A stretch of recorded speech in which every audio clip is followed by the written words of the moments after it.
Hey everybody, what is going on? I hope you guys are all doing well, and welcome to another tutorial video. In this video, I'm going to be explaining to you guys how you can reset your Squarespace site, so let's get right into it. Now, if I go over into styles, you can reset your style options. For example, if I go into fonts, if I customize the font, as you can see, you can reset the font pack. If you made any changes, which I will do, it's going to reset it to the original font it was. If I go into colors, as you'll see, I can set up the colors into something else.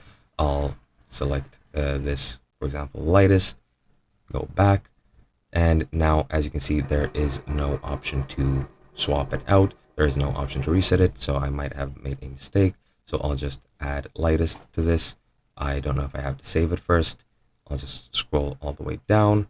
No, there is no way to save it, so I just selected lightest, and it should be set up. You can also edit the palette if you want, but that is it. So you're going to need to by heart know what you did on your site to make those changes. And if you want to completely reset your site, it's very easy to do. You just go over into your dashboard by clicking on your account icon, and then you can create a new website, or you can copy your website if you want. But if you want to reset it, you're going to click create a new website and make sure you select the same template that you used previously.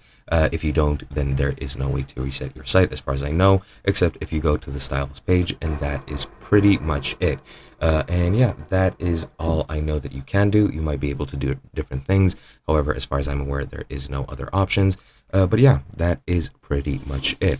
So yeah, I hope you guys enjoyed. If you did, please leave a like or comment on this video, and I'll be seeing you guys in another video.